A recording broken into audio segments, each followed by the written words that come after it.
Let me tell you a short story. It's not a, well, it's a fact. I've been telling my lady I want to get off the road because a lot of shit been getting high. Whatever is gonna get high, getting high. As far as like health wise, and I told my lady like it's time for me. I want to get off the road. I want to get a local job, and I don't really want to be driving trucks and like that. But I'm still gonna keep my CDL. And she said, "Okay, I'm gonna get you a job." And guess what? She got me a job. And she said, when she called me and said, "I got you a job," and she said, "Guess how much the job paid?" And I said, like, $30. She said, "Nope, 10 more." I'm like, shit, $40 an hour? And she said, "There's a lot of overtime too. You can work a good 60 hours a week, depends on what you want." I said, "Yeah, even though it's not gonna be as much what I'm making on over the road, yeah, I can deal with that. Be home every day." Okay. And she said, "My coworker husband will call you and tell you everything about the job." And then 3 days later, and I got a phone call. I believe that was on a Thursday.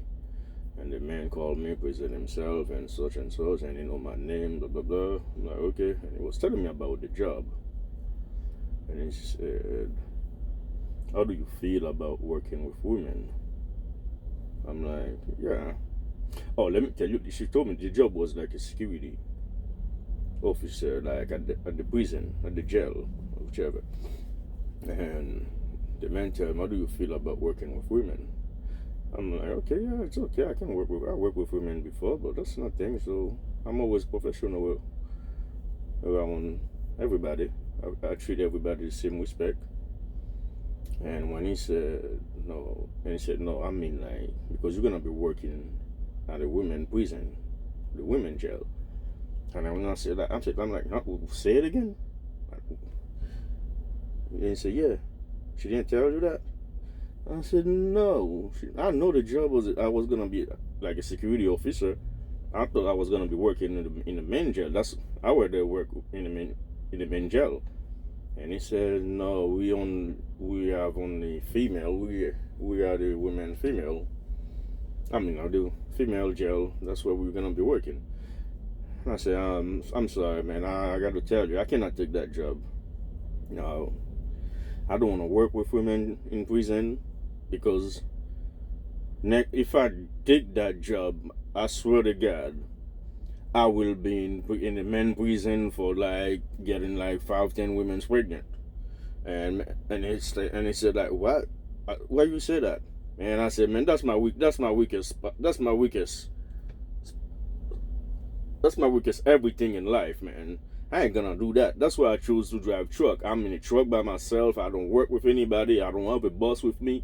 No, if you get me a position in the men prison, yeah, I can do that. That's man, I can handle that. They wanna be rough, and I'm gonna be rough with them too. But as far as like the women, next thing you know, you see how many beautiful women who just got a DUI and they're gonna be in there for like maybe 30 days, 3, 4, 5 months, I don't know. And some just get a little misdemeanor and they can just do that. Their eyes like that to me, and next thing you know, no, man, nah. That's what I told my lady. I said, "I ain't gonna do that. I'm giving you my honest opinion. I can't work with women. Especially women in prison. No, no, no. That's a trap. That's a trap. Next thing you know, they're gonna do DNA tests on me and some female, and I'm done. I'm done, and I'm gonna be the one in prison. No, I stay trucking. Thank you."